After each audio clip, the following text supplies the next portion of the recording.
is praying for you, you will never be well. You don't like a pastor, but you go to him when you have a problem, nothing will change. Is your heart right towards him? Psalm 35, 11 to 13, KJV and NET. He said, false witnesses did rise up. They laid to my charge things that I knew not. They rewarded me evil for good, to the spoiling of my soul.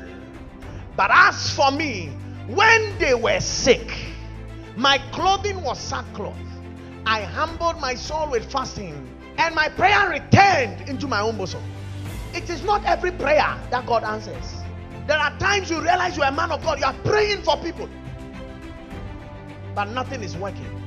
It is not always we come to the demonic, we come to the matter of sin. It's not always that it is that. Most of the time, it is because the person has said something against you.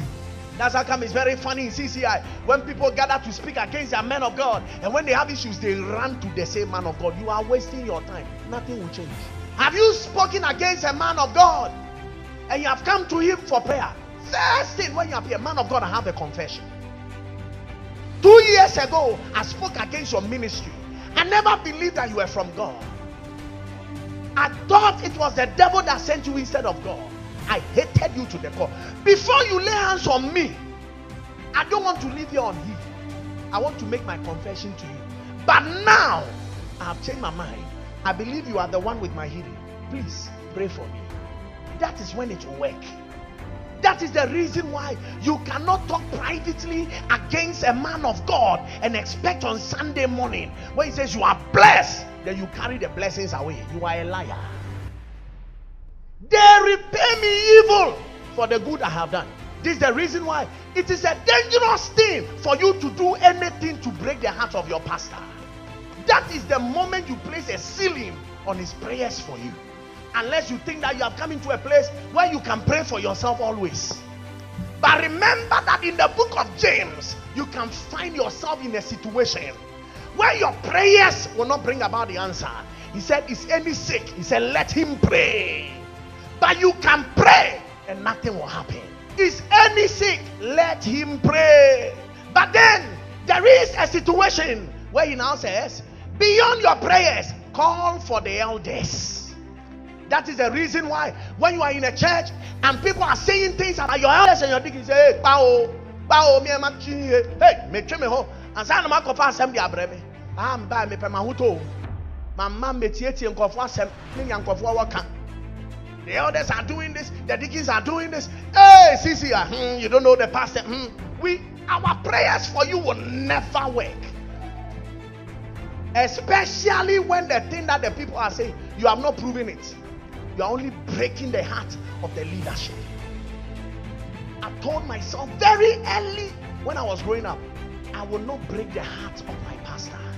Anything you do, the moment your pastor gets sorrowful when he's talking to you, you should know you have placed a ceiling above his prayers for you.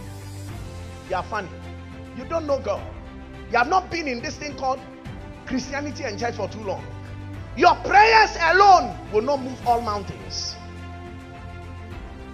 That is the reason why in James chapter 5 he said, is any afflicted, let him pray. Is any afflicted, let him pray. Is any afflicted, verse 13, let him pray. In verse 14, is any sick, let him call for the elders. Because there are things that your prayers alone cannot handle. But I'm asking you the question. Now that you are calling for the elders, you are now quoting Jeremiah and you are with God saying, God, why is my pain perpetual? God, why is this my wound incurable? Oh God, why? You are God, but you are like a mirage. See your mouth. You are committing 2 offenses. You are spoken against the elders of the church. You have spoken against the leadership of the church. You have spoken against the pastor of the church. And you have guts to say, God, I'm praying, but why? So I want you to know, don't be fool of yourself and think that you have a reason to throw your weight about when you are dealing with church leadership, especially your man of God. It's not for a joke. If you are here, you want to understand, why am I not healed? That's what I'm saying. That's what I'm doing. That's what I'm saying. That's what I'm teaching. Why? Why is my pain perpetual? Why is my wound incurable? Why? Have you spoken against your man of God?